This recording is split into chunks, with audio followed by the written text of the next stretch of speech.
Episode 50। नमस्कार और स्वागत है आपका तवी टेल्स के एक और विशेष और भावनात्मक एपिसोड में। आज हम 50वें एपिसोड में हैं और खुद भी ये यकीन करना मुश्किल है कि जब ये यात्रा शुरू की थी तो ये यात्रा हमारी कि हम क्या 5 या 6 एपिसोड से ऊपर जा भी पाएंगे कि नहीं। जितना विश्वास हमें था कि हम पता नहीं कितनी देर इसको कंटिन्यू कर पाएंगे, हर संडे 11 बजे के करीब रिलीज करना। काफी लोगों को भी ये लगा था कि शायद ये कुछ दिनों का शौक है जो खत्म हो जाएगा।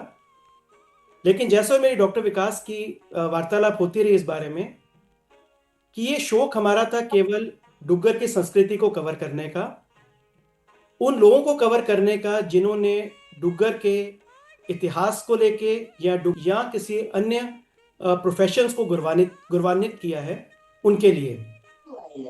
और आज हम पहुंच चुके हैं इस मुकाम पर जिसे हम कह सकते हैं हमारी गोल्डन एपिसोड। और आज इस गोल्डन एपिसोड पे हम बात कर रहे हैं एक ऐसे व्यक्तित्व की जिनका जीवन स्वयं एक विश्वविद्यालय है। आपने ठीक सुना, ये अपने में एक विश्वविद्यालय है और इनका नाम है पद्मश्री प्रोफेसर श्री शिव निर्मोही जी। गांव पैंथल की मिट्टी से उठकर इन्होंने विभाजन को भी अपने सामने देखा।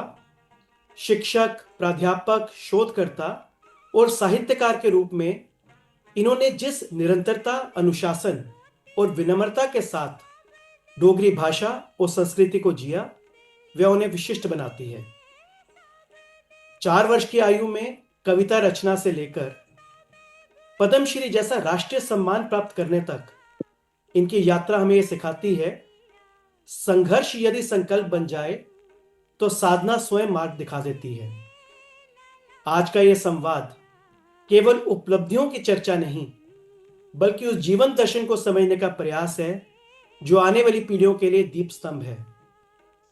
सर की किताबें, जो मेरी लास्ट इंफॉर्मेशन है, सर की अभी तक 43 के करीब किताबें आ चुकी हैं, शायद उससे अधिक हो, कहीं मेरा डेटा अपडेट ना हुआ हो। और वो सारी किताबें जो हैं अपने में एक विशिष्ट स्थान रखती हैं, चाहे वो जम्मू के मंदिर, जम्मू के दुर्ग, डोगरा के दुर्ग, डोगरा का विस्तृत सांस्कृतिक इतिहास, डोगरा लोकगीत, डोगरा लोक संगीत, सब चीजों को अगर हम देखें तो हर एक किताब आने वाली पीढ़ियों के लिए, जिसे हम कहते हैं कि बैटन, पुराने हेरिटेज इतिहास की एक नए समाज को देने के लिए ये एक बैटन की तरह काम करेगी। सर, आज हम बहुत बहुत ऑनर्ड हैं कि आपने आज अपना समय निकाला तवी टेल्स के लिए, डॉक्टर विकास के लिए, मेरे लिए और हमारे श्रोताओं के लिए। और हम इस गोल्डन एपिसोड में आपका तहे दिल से स्वागत करते हैं। आपका बहुत बहुत स्वागत है सर। मैं अजय खजूरिया और डॉक्टर विकास पादा। डॉक्टर विकास। प्रोफेसर शिव निर्मोही सर, ये जी डोगरों का और जम्मू का अपना प्लेटफॉर्म है तवी टेल्स, और हम अपने आप को बहुत ही गौरवान्वित और अपने आप को लकी समझते हैं कि आपका जो है हमारे इस प्लेटफॉर्म पे आना हुआ है। और इस विशेष एपिसोड में, क्योंकि गोल्डन जुबली एपिसोड है, 50वां एपिसोड है, और आप जैसी शख्सियत इसमें आए हैं सर, हम ये माता वैष्णो देवी की कृपा से ही पॉसिबल हो सका है। तो सर, हम आपका हार्दिक स्वागत करते हैं। आज के दिन सर हम आपकी लाइफ जर्नी, आपके जो कार्य हुए हैं पूरी जिंदगी में, आज हम उस पे डिस्कशन करेंगे सर। तो सर, मैं शुरू करूंगा अपने प्रश्नों की संख्या को कि सर, आप बचपन को कैसे याद करते हैं, अपने बचपन को, अपने गांव को, अपने परिवार को, और अपने आपके जो प्रारंभिक संस्कार हैं सर, उन्होंने आपको क्या दिया? जी ऐसा सर जी कि त्रिकुटा पर्वत के बिल्कुल अंचल में ये एक गांव है। गांव का नाम है पैंथल। कई कहते हैं कि राजा पिट्ठूदेव ने पैंथल गांव को बसाया। कई कहते हैं पंचानाम सरोवरानाम मध्य स्थले भूमि सा पंचस्थला, पैंथल में 5 सरोवर थे, इसलिए इस गांव का नाम पैंथल पड़ा। यह गांव प्राकृतिक दृष्टि से अति सुंदर है और इस गांव की एक परंपरा रही है, वो ये रही है कि जहाँ साहित्यकारों का जो है ना वो जमघट रहा है। और जब मैं छोटा ही था तब मैं दीनू भाई पंत की कविताएं सुना करता था, गौरी पंत की कविताएं सुना करता था, हुकुमजाद खजूरिया की कविताएं सुना करता था। मुझे वो कविताएं जो थी ना वो बहुत ही अच्छी लगती थी। और उनकी कविताओं में क्या था कि एक समाज के प्रति एक उत्थान का भाव था। और वो जैसे उठ मजूरा जा किसाना तेरा वेला आया हो, तो मजदूरों और किसानों को लेकर के जो कविताएं लिखी जाती थी, इससे क्या होता था, कृषक वर्ग मजदूर वर्ग जो था उसमें एक नई चेतनता आती थी। हम भी सुनते थे, अति प्रसन्न होते थे। इसी तरह से गांव में दो ऋषि रहा करते थे। एक का नाम स्वामी दयानंद जी था, नित्यानंद जी था। नित्यानंद जी थे, उनका आश्रम जो था वो तालाब के साथ ही था। वे बहुत महान योगी थे और उन्होंने योग पर 3-4 पुस्तकें भी लिखी हैं। और वो महाराजा प्रताप सिंह के राय गुरु भी रहे हैं। और दूसरे जो थे वो बाबा जगन्नाथ दास जी थे, वो जिसको ऋषि कुटीर में रहते थे, निम्बार्क संप्रदाय से थे। मेरा पिताजी जो थे वो निम्बार्क संप्रदाय से जुड़े हुए थे। स्वामी ये जो थे बाबा जगन्नाथ दास जी और स्वामी नित्यानंद जी के, वो दोनों के शिष्य थे। और स्वामी जो नित्यानंद जी थे उनका हमें बचपन से ही आशीर्वाद मिलता रहा। मेरा जन्म 19 अप्रैल 1937 में पैंथल गांव में ही हुआ। मेरे पिताजी का नाम पंडित सावन माल पादा था। मेरी माता का नाम आसू देवी था, वह सुनियो गांव की थी। मेरी वैसे तो 6 बहनें थी, 2 बहनें जो थी वो बचपन में ही चल बसी। और 4 बहनें जो थी वो मेरे जीवन में रही। एक बहन मेरी मुझसे बड़ी थी, उसका नाम पुष्पा था। 3 बहनें जो थी वो मुझसे छोटी थी। एक का नाम राजकुमारी था, दूसरी का नाम शांति देवी था, तीसरी का नाम चंचला देवी था। पैंथल का जो वातावरण था वो मुझे बहुत ही अच्छा लगता था। जो मेरे सहपाठी थे, उन सहपाठियों में जैसे मैं नाम लूंगा, जैसे GD शर्मा है, वो बहुत कुशाग्र थे और पढ़ने में भी बहुत तेज थे। और उनकी जो वृत्तियां थी वो बहुत ही धार्मिक वृत्तियों के थे। वो हमारे मार्गदर्शन हुआ करते थे विद्यार्थी जीवन से ही। इसी तरह से एक छज्जूराम खजूरिया थे जो स्वामी नित्यानंद जी के परम शिष्य थे, योगा में पारंगत थे। और वो योगा और जो क्रीडाएं हैं, स्थानीय क्रीडाएं, खेले जो हैं, उसमें वह सक्रिय भाग लिया करते थे। मैं भी इनके साथ भाग लेता था।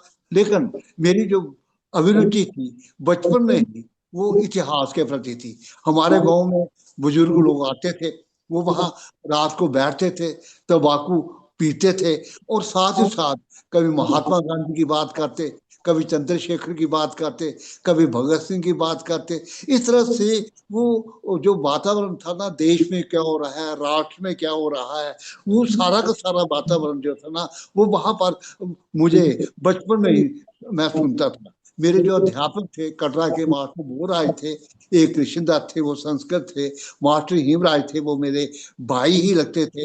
इन अध्यापकों के संरक्षण में रह करके मुझे इतिहास का बोध हुआ, मुझे भाषा का बोध हुआ, मुझे भूगोल का बोध हुआ। और मैं अपने बचपन में पैंथल में ही रहते हुए एक तरह से एक सचेत विद्यार्थी के रूप में आगे आगे मैं बढ़ता गया। इस तरह से मुझे बहुत अच्छा साहित्यिक वातावरण मिला, ऐतिहासिक वातावरण मिला, सांस्कृतिक वातावरण मिला।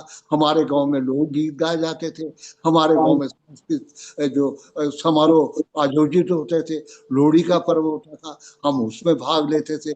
लड़कियां जो थी नवरात्रों के पर्व पर बहुत अच्छा जो सखी कांड का वो निकालती थी, झांकी निकालती थी, रोट राड़े का पर्व होता था। इस तरह से बैसाखी का मेला होता था, हम देखने जाते थे।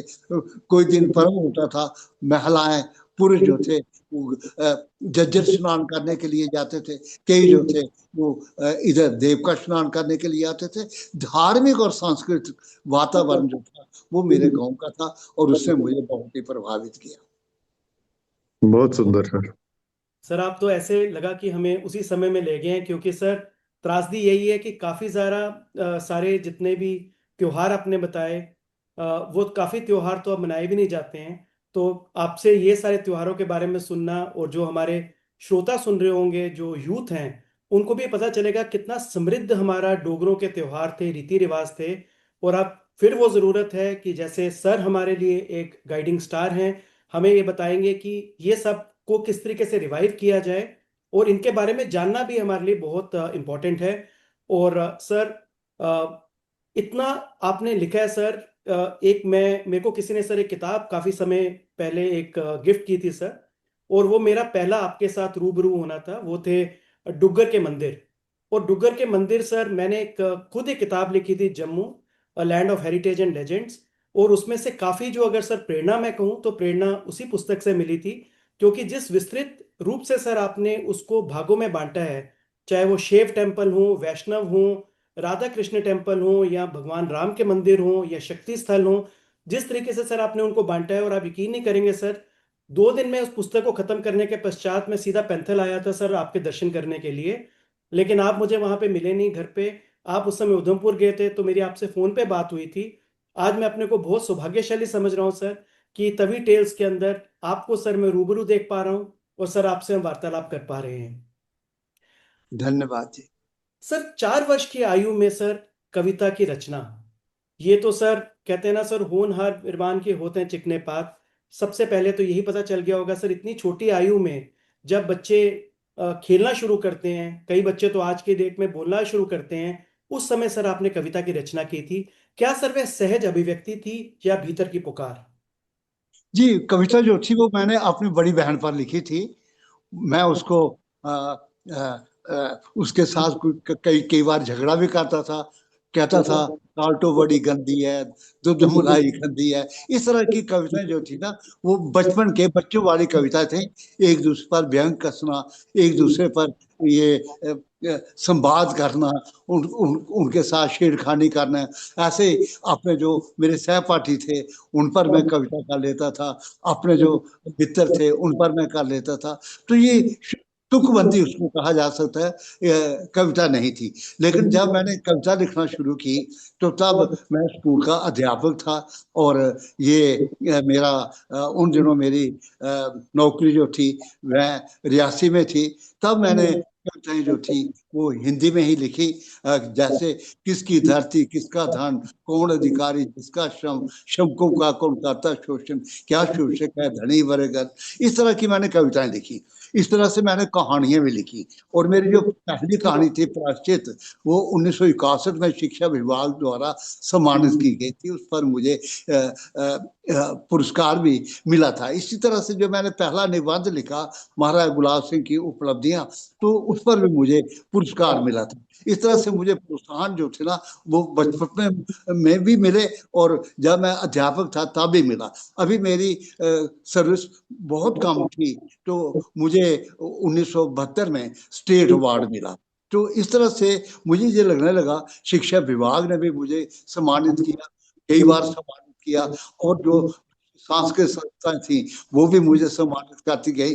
लेकिन जो शोध कार्य जो मैंने किया, वो मैंने कॉलेज में प्रवेश करने के बाद किया। जब मैं उच्च शिक्षा विभाग में आया तब मुझे मौका मिला कि मैं एक तो ये था कि शोध कार्य करूं, और दूसरा जो था कि मुझे वहां पर एक पुस्तकालय मिले जो अति समृद्ध थे, और दूसरे लोग भी मिले, और मुझे बाहर जाने का मौका भी मिला। और मैं जहां जहां भी जाता था वहां ही मुझे नयापन दिखाई देता था। शोध के लिए मुझे क्षेत्र मिलते थे।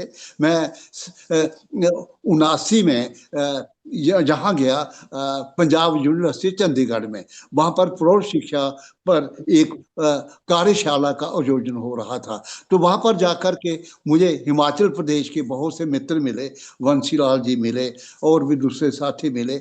उन्होंने मुझे प्रेरित किया कि मैं क्या करूं कि उनके साथ जुड़ कर के एक जहाँ का जो है ना, डुग्गर की संस्कृति पर, डुग्गर के इतिहास पर, डुग्गर के धरोहरों पर काम करूं। इसके लिए उन्होंने मुझे बहुत ज्यादा प्रेरित किया। जैसे ही मैं वहां से वापस आया तो मुझे उन्होंने बहुत सी पुस्तकें बेची। उन पुस्तकों का भी मैंने अध्ययन किया। सर्वप्रथम मैंने लोक साहित्य पर लिखना शुरू किया। पहली पुस्तक जो थी वो मेरी डुग्गर की लोक गाथाएं थी। उस पुस्तक पर मुझे कल्चरल एकेडमी की ओर से बेस्ट बुक अवार्ड मिला। इससे मुझे बहुत सारा प्रोत्साहन मिला। दूसरी पुस्तक जो थी मेरी, वो मैंने अपने गांव डोगरा गांव पैंथल पर लिखी। पैंथल का इतिहास, जहाँ की जीवन शैली, जहाँ के त्योहार, जहाँ का जो रहन सहन है, इसको मैंने उसमें समाहित किया। जहाँ के बुद्धिजीवी कौन हुए हैं, कवि कौन हुए हैं, मैंने इस पुस्तक में किया। तीसरी पुस्तक जो थी वो मैंने लिखी डुग्गर का लोक साहित्य। डुग्गर के लोक साहित्य में मैंने पूरा का पूरा डुग्गर का लोक साहित्य था।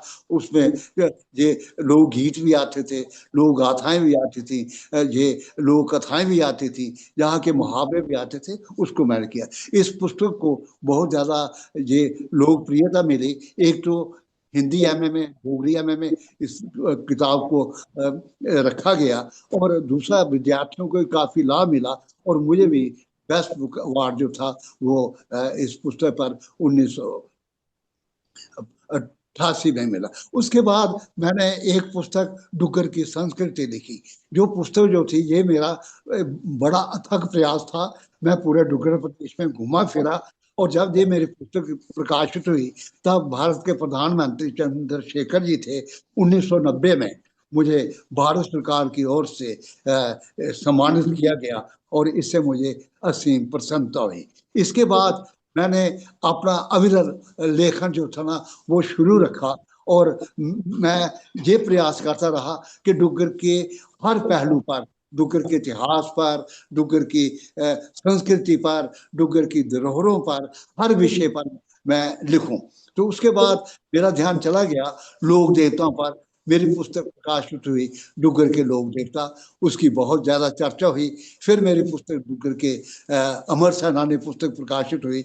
उन अमर सेनानियों का जिक्र था जिन्होंने एक युद्ध क्षेत्र में कीर्तिमान स्थापित किए हुए थे। इस तरह से मेरा काम जो था ना, शोध कार्य, वो चलता रहा। और उसके बाद 98 में मेरी पुस्तक आ गई डुग्गर का इतिहास, और ये मेरे लिए सीम प्रसन्नता की बात थी कि डोगरी एमए में ये संदर्भ ग्रंथ के रूप में ग्रहण की गई।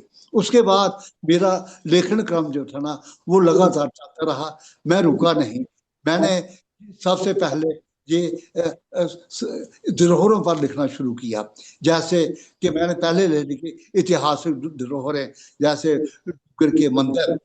इसके लिए मुझे प्रेरणा तब मिली थी जब मैं सुब्रमण्यम विश्वविद्यालय तिरुचिरापल्ली में गया था। वहां पर मैंने दक्षिण के मंदिर देखे, फिर राजस्थान के मंदिर देखे, फिर मैंने उत्तर प्रदेश के मंदिर देखे। जहां जहां पर जाता वो वहां पर के मंदिरों का अध्ययन करता था। फिर जहां आकर के जब मैंने डुग्गर के मंदिर पुस्तक लिखी, तो इससे ये हुआ कि इस पुस्तक का मुझे बहुत ज्यादा इस पुस्तक को प्रचार मिला, मुझे भी मान सम्मान मिला, और मैं अति जब मैं राजस्थान विश्वविद्यालय में गया, वहां से लौटने के उन्होंने मुझे वहां के दुर्ग दिखाए, तो मैंने जहां पर आकर के पुस्तक लिख दी डुग्गर के दुर्ग। इस तरह से क्या हुआ कि डुग्गर के दुर्ग ढूंढने में मुझे बहुत कठिनाई आई। मैं जगह जगह जाता था, उन दुर्गों को ढूंढता था, पहाड़ों पर चढ़ना पड़ता था, रास्ते दुर्गम थे, लेकिन फिर भी मैं अपना प्रयास जो था ना वो करता ही रहता था। उसके बाद मैं पाडर में गया। पाडर में जाकर के मैंने पाडर के पूरे क्षेत्र का अध्ययन किया।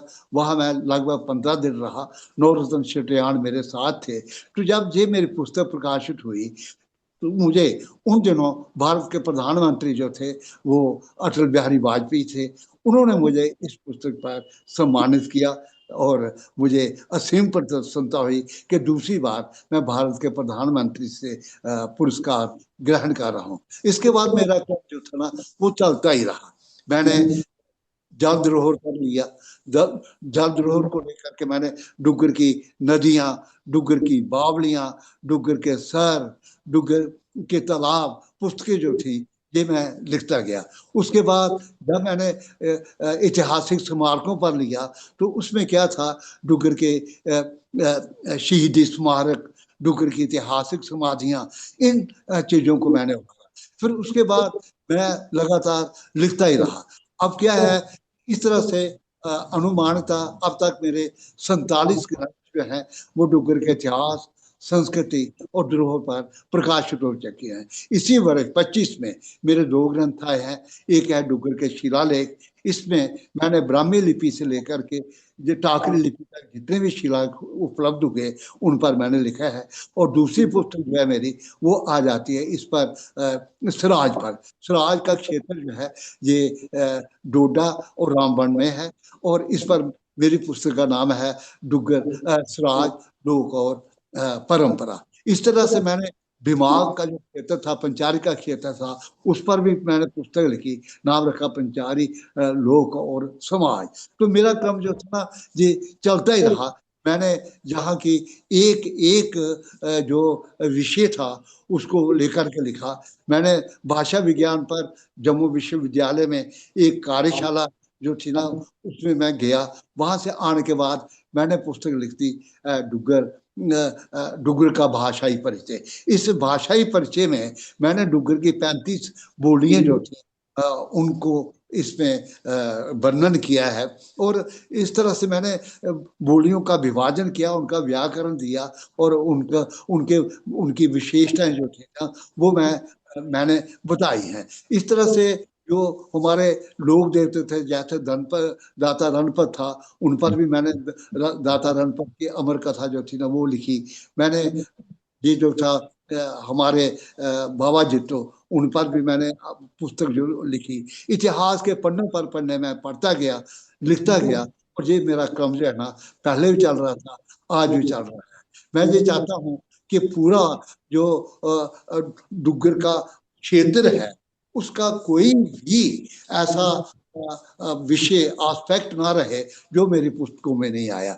जैसे ही मैं वहां पर गया था अजंता और अलोरा में, अजंता और अलोरा के आने के बाद फिर मैंने डुग्गर की गुफाएं ढूंढी कि मानव निर्मित गुफाएं कितनी हैं, प्राकृतिक गुफाएं कितनी हैं। तो मैंने पुस्तक लिखी थी डुग्गर के गुफा मंदिर। इस तरह से जहां जहां पर मैं जाता रहा, जहां जहां पर मुझे जो विषय मिलते रहे तो मैं उन विषयों पर आकर के लिखता रहा।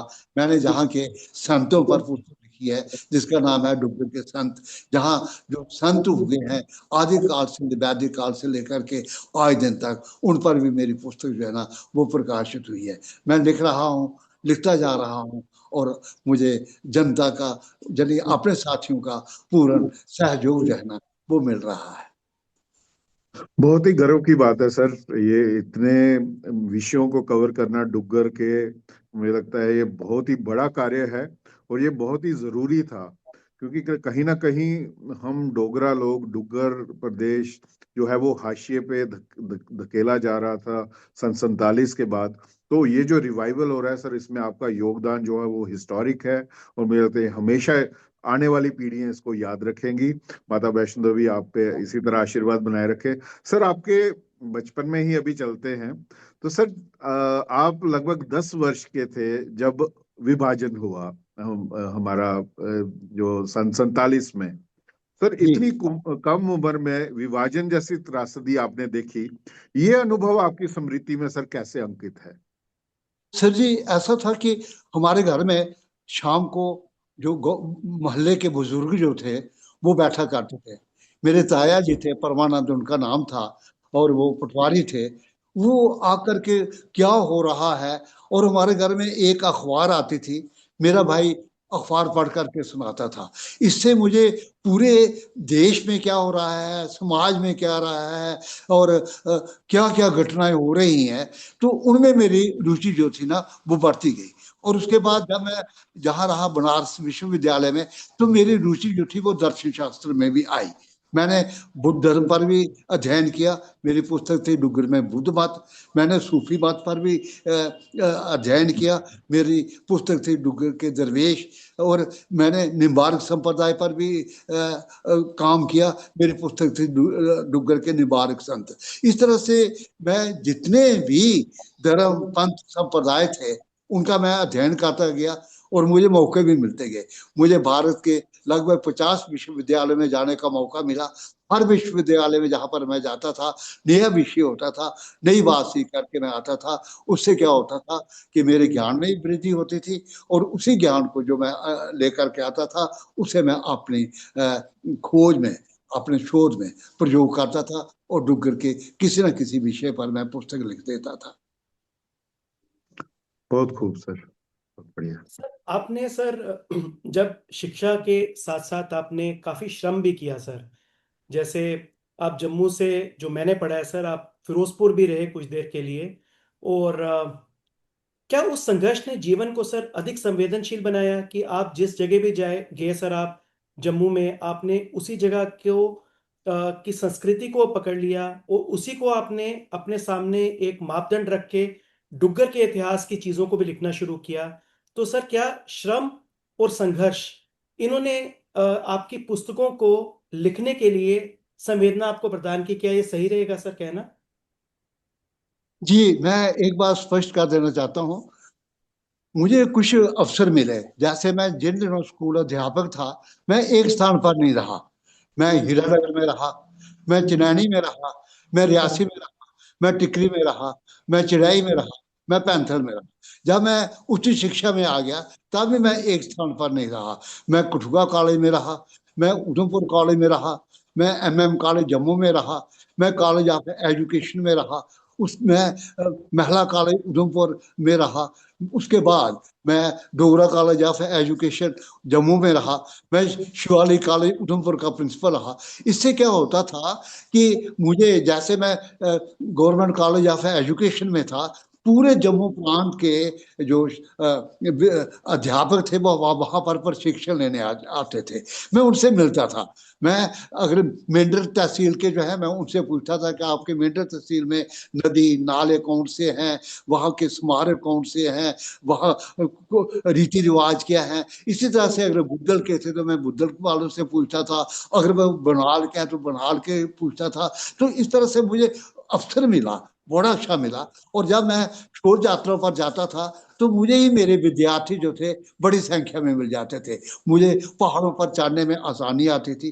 कई बार मैं ये कहूँगा, और ऐसी घटनाएं भी मुझे मेरे साथ हुई कि आतंकवादियों का भी 3-4 बार सामना हुआ। मेरे साथ कल्चरल अकेडमी के ज्ञान सिंह भी थे, शिव धोलिया भी थे। और वो जो मेरे साथ घटनाएं हुई उनको मैं नहीं भूल सकता हूँ। लेकिन मैं ये समझता हूँ कि कुछ मुझ पर कोई ऐश्वर्य दया थी, कुछ कृपा थी कि मैं उन विपरीत परिस्थितियों में भी अपना शोध कार्य करने में सफल रहा। मैं रुका नहीं, मैं चलता ही रहा। और आज दिन तक मैं जो है ना, मैं चल रहा हूँ। इस समय मेरी उम्र जो है वो 99 वर्ष की है। 89 में मैं चल रहा हूँ।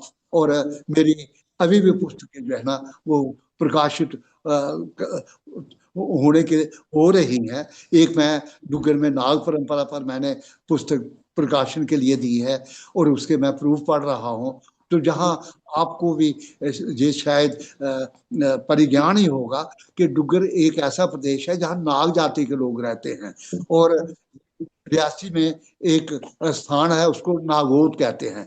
वहां पर 45 गांव जो है ना वो नाग जाति के हैं। और नाग जाति अपने साथ, आज भी वो अपने साथ नाग उपसर्ग का प्रयोग करते हैं, जैसे रवि नाग, पृथ्वी सिंह नाग, सरव सिंह नाग। तो ये इस जाति पर काम नहीं हुआ था। इसी तरह से बहुत सी जातियां हैं डुग्गर प्रदेश में जिन पर काम नहीं हुआ है।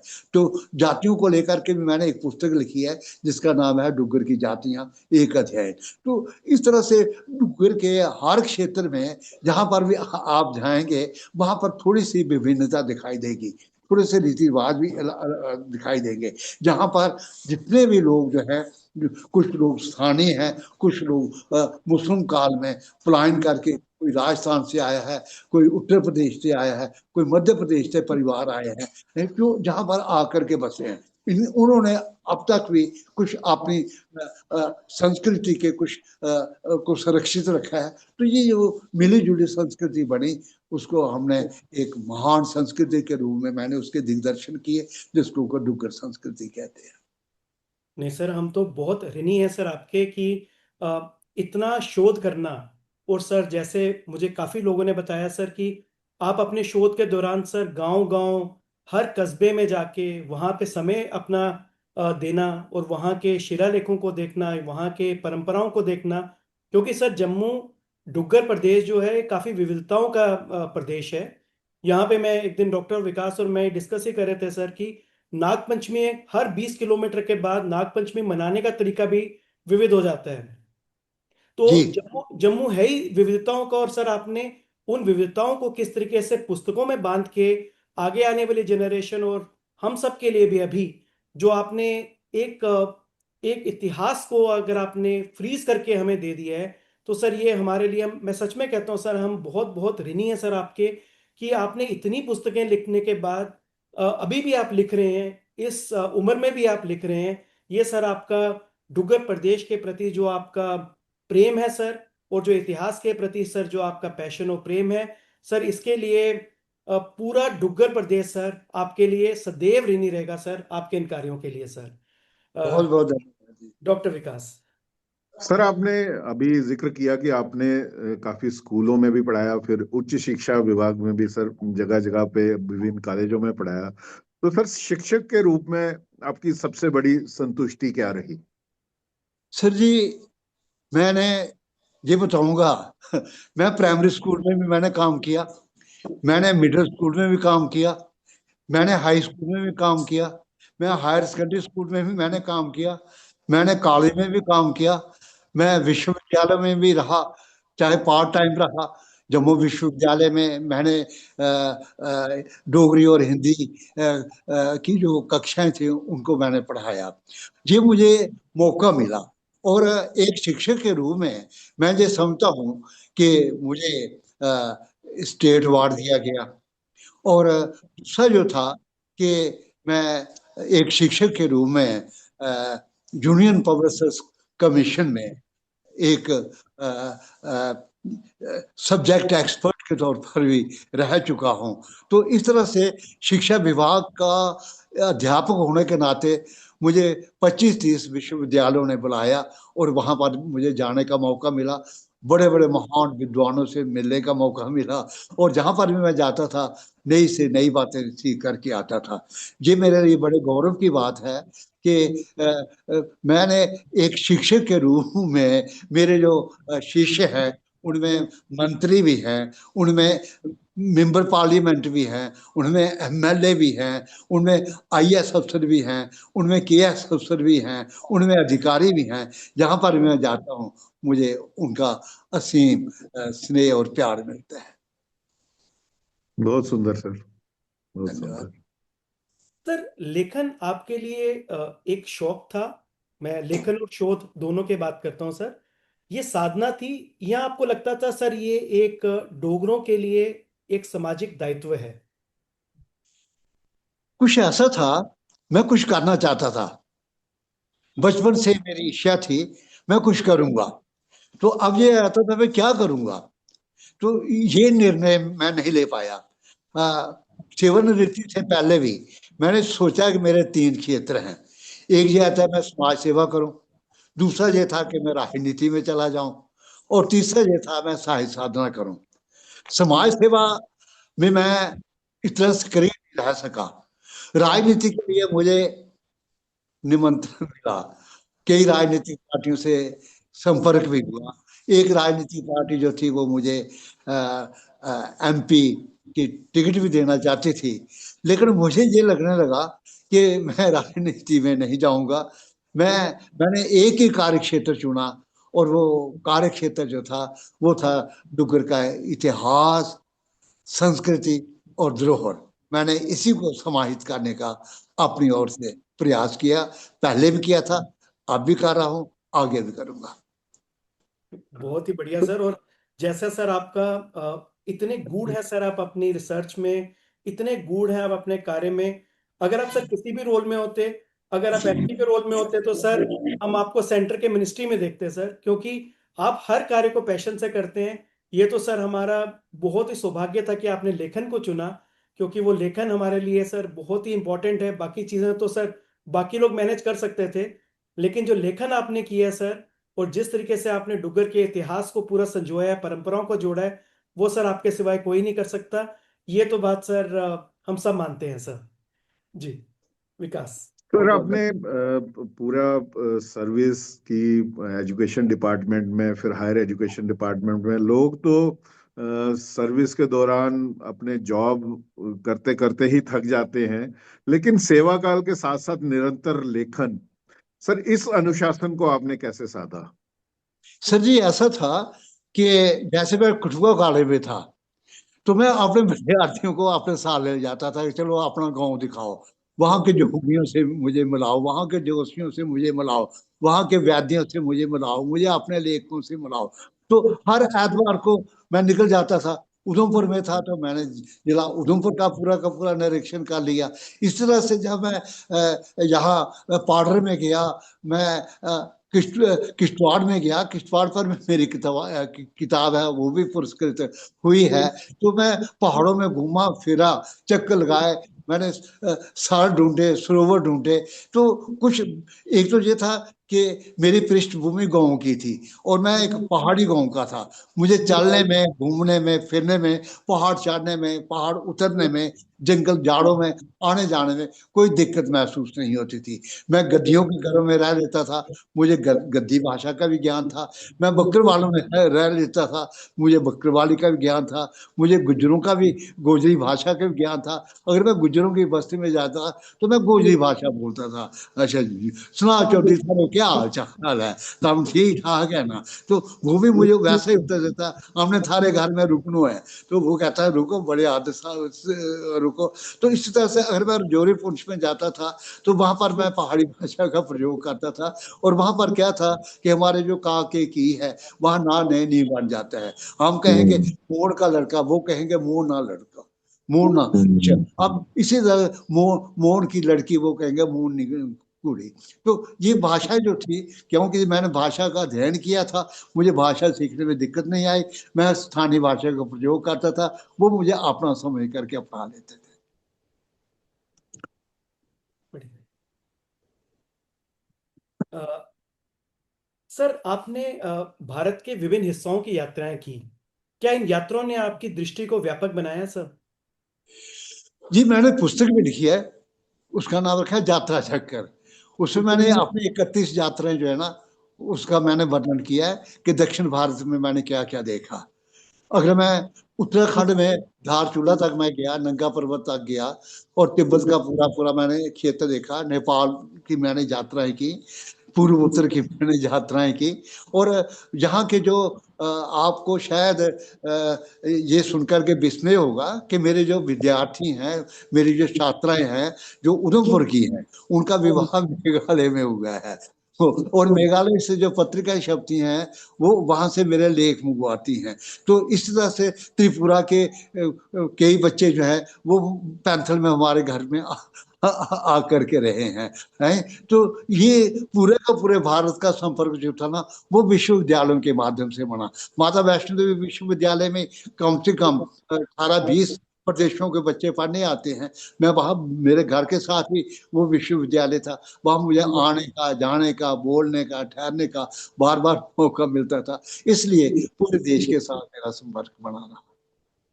बहुत बढ़िया सर, बहुत बढ़िया सर।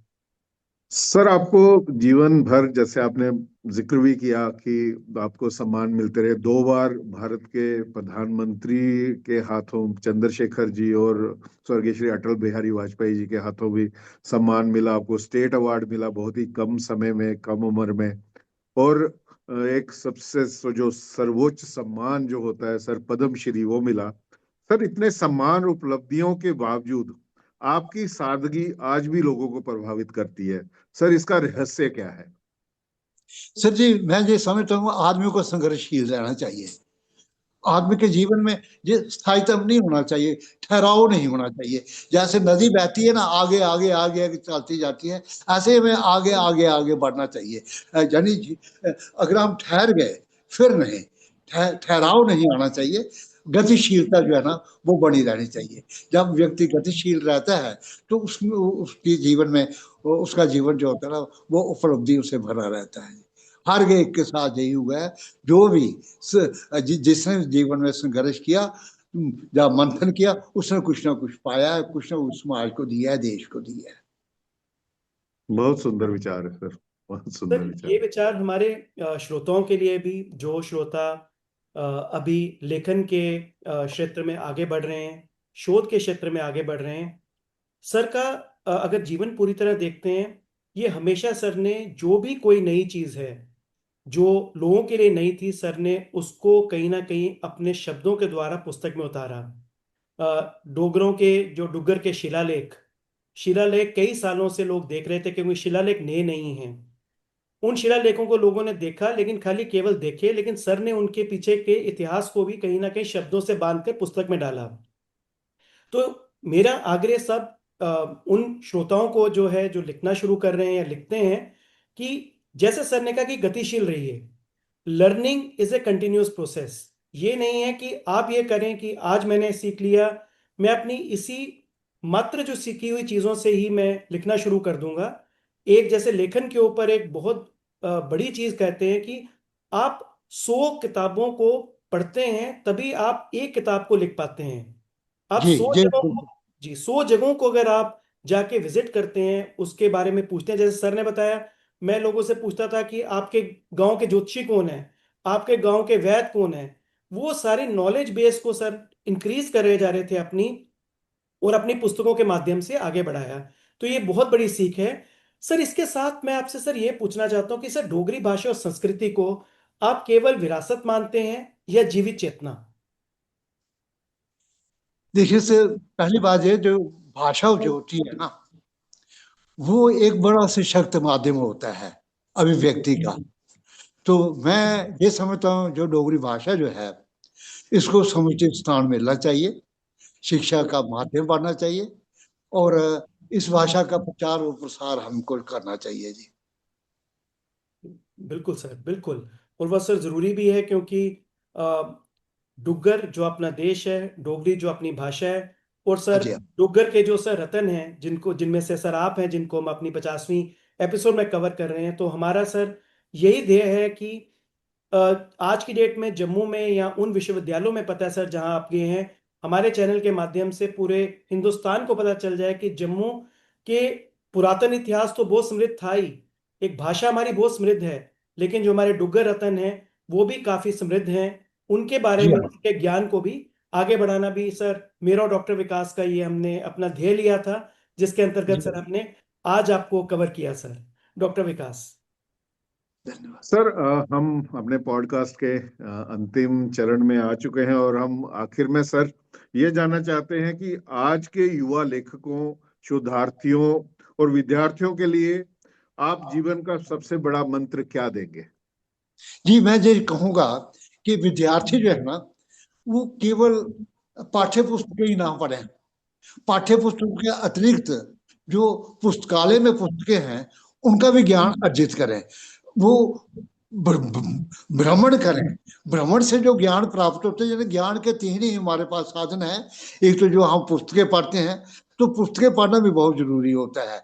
दूसरा ये है, जिसको हम ये कहते हैं कि ये जो सभाएं होती हैं, सेमिनार होते हैं, इनमें जाना भी बहुत जरूरी होता है। सेमिनारों में जाकर के परिचर्चाओं में भाग लेने के से क्या होता है, जिसको हम सत्संग कहते हैं, उससे भी हमें बहुत ज्यादा ज्ञान जो होता है ना, वो मिलता है। अगर मैंने भारत के विभिन्न विश्वविद्यालयों में वहां पर जाकर के भाग लिया, वहां के विद्वानों को सुना, तो मेरा ज्ञान जो था ना, वो दिन प्रतिदिन बढ़ता ही गया।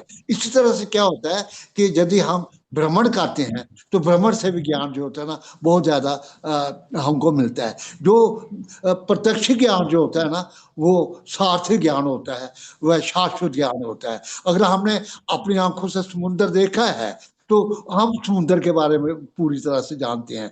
नदियों का जल स्रोत कहाँ से निकलता है, अगर वो हमने देखा है, तो उसके बारे में हम जान सकते हैं। तो इस तरह से मैं ये समझता हूँ कि हमें पुस्तकें भी पढ़नी चाहिए, हमें परिचर्चाओं में भी भाग लेना चाहिए, और हमें भ्रमण भी करना चाहिए। तीनों चीजें साथ चलेगी तो हमारा ज्ञान जो होगा वो पूर्ण होगा, और हम मानसिक दृष्टि से, बौद्धिक दृष्टि से विकसित हो सकते हैं। धन्यवाद। बहुत बहुत शुक्रिया सर।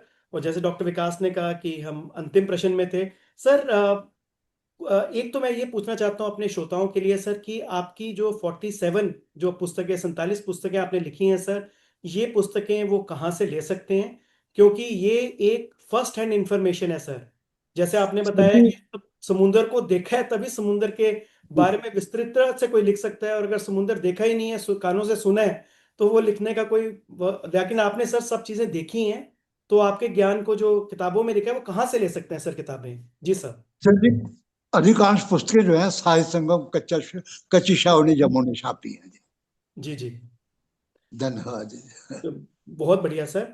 और सर आपने आज 31 दिसंबर है, और 31 दिसंबर के दिन आपने अपना समय सर हमें दिया, क्योंकि हमने फरवरी में सर तवी टेल्स शुरू किया, और ये गोल्डन एपिसोड जो 50वीं एपिसोड है, तो हमारा बहुत मन था सर कि पद्मश्री निर्मोही जी के साथ अगर हम ये अपनी एपिसोड कर सके, और ये हमारा जो सपना था आज सार्थक हुआ। श्रोताओ, हमें काफ़ी चीज़ें सर के जीवन से देखने को मिली कि मैं फिर से वो रिपीट करता हूँ कि अगर आपने समुद्र देखा है तभी आप समुद्र के बारे में लिख सकते हैं, पहाड़ देखे हैं तो पहाड़ के बारे में लिख सकते हैं, लेकिन त्रासदी ये है कि आज के दिन में बिना शोध के पुस्तकें लिखने का जो एक प्रचलन आ चुका है, उस प्रचलन से बचना होगा। अगर आप 100 पुस्तकें पढ़ते हैं तभी एक पुस्तक लिखने का आपको हक है, 100 जगहों पर जाते हैं तभी उन जगहों को अपनी आंखों से देखा है तो आप उसको मान सकते हैं। दूसरा, सर ने जो बात की गतिशीलता की, इनोवेशन की, और अगर आप हर बार जो चीज आप देख रहे हैं उसके बारे में लिखें और फिर आगे बढ़ जाएं, ना कि केवल एक ही सब्जेक्ट के ऊपर अटके रहें। अब सर की किताबें देखें, 47 की 47 किताबें विभिन्न विषयों पे है, जबकि उसका सेंट्रल पॉइंट जो है वो डुग्गर है और डोगरा है। तो वो एक बहुत सर की एक अच्छी सर ने जो चीज बताई। तीसरा, पैंथल में रह के सर ने पूरे डुग्गर प्रदेश का भ्रमण किया, देश का भ्रमण किया, दक्षिण का भ्रमण किया, और उन सब लर्निंग को सर ने कहीं ना कहीं अमलगमेट किया अपनी किताबों में। सर हम बहुत शुक्रगुजार हैं सर आपके। और एक सर हमारा बहुत अच्छा एक तवी टेल्स का एक हमारी भी सर एक छोटी सी रीति है, जिस रीति में डॉक्टर विकास एक बहुत सुंदर शब्दों में भगवान की सारी कृपाओं को इकट्ठा करके एक वोट ऑफ थैंक्स देते हैं। मैं डॉक्टर विकास से आग्रह करता हूं सर कि वो आज ये वोट ऑफ थैंक्स सर आपके सम्मान में प्रस्तुत करें सर। और मैं फिर से कहूंगा तवी टेल्स के 50वें एपिसोड में आने के लिए सर आपका हार्दिक हार्दिक धन्यवाद, डॉक्टर विकास। प्रोफेसर शिव निर्मोही सर, पूरी तवी टेल्स टीम की ओर से सर आपका हृदय से धन्यवाद करते हैं हम सब, हमारे 50वें एपिसोड को डेकोरेट करने के लिए, इसमें अपना आशीर्वाद देने के लिए। सर आपके जीवन से जो आज हमने बहुत सी शिक्षाएं ली हैं, आपके एक्सपीरियंसेस जो सीधे स्ट्रेट आपके मुंह से हमने सुने, और आपकी बहुत अच्छे सर उपदेश जो आने वाली जनरेशन के लिए, और खास करके ये उपदेश की नदी की तरह बहते रहें, रुके कहीं एक जगह ठहरे नहीं। जीवन चलने का नाम है, नदी की तरह बहते रहें और नए नए चीजों को अर्जित अर्जित करते रहें। जैसे अभी भी आप 89 ईयर्स की एज में सर, ऊर्जा का लेवल, एनर्जी का लेवल आप में जितना है सर, उतना आज के 25 साल के युवकों में नहीं है। ये देख के सर बहुत ही प्रसन्नता हुई हमें। तो आपका सर जन्म माता वैष्णो देवी की त्रिकुटा पहाड़ियों की छत्र छाया में हुआ। आप वैसे ही माता वैष्णो देवी जी द्वारा आपको आपको उनका आशीर्वाद ऑलरेडी प्राप्त है। वहीं आपका सर बचपन बीता, और आगे की आपने सर यात्रा आपने हमारे साथ शेयर की। सर आपने जीवन के अनुभव, संघर्ष, साधना और दृष्टि हमारे श्रोताओं के साथ सर साझा की। हम बहुत आभारी हैं आपके। सर आपकी जीवन यात्रा ये सिद्ध करती है कि साहित्य केवल शब्दों का संयोजन नहीं, बल्कि समाज की आत्मा होती है। आपने न केवल डोगरा संस्कृति को समृद्ध किया, बल्कि आने वाली पीढ़ियों तक पहुंचाने का मार्ग भी दिखाया। हम आशा करते हैं कि आपका ये जीवन दर्शन युवाओं को जड़ों से जोड़कर आगे बढ़ने की प्रेरणा देगा। सर आप सभी आपने जो आज हमें इतना ज्ञान दिया सर, और अपने सारे कार्यों से विस्तार से परिचित कराया।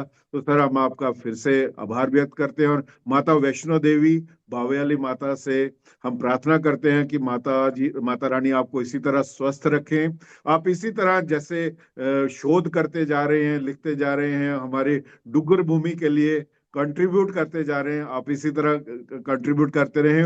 और यदि भविष्य में आपसे जुड़ने का हमें फिर से मौका मिले तो सर आप हमें वो मौका जरूर प्रदान करें।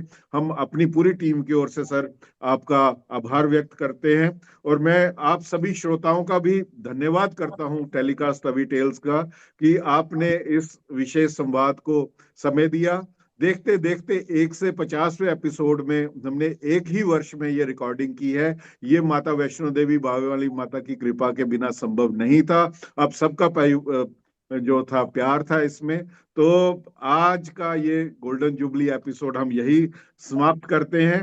जुड़े रहिए, सुनते रहिए, क्योंकि तवी टेल्स कभी केवल नदी नहीं है। तवी नदी के नाम से है। तवी केवल नदी नहीं है, ये समृद्धियों और संस्कारों की धारा है। जय डुग्गर, जय डोगरा, जय हिंद, जय माता दी। जय माता।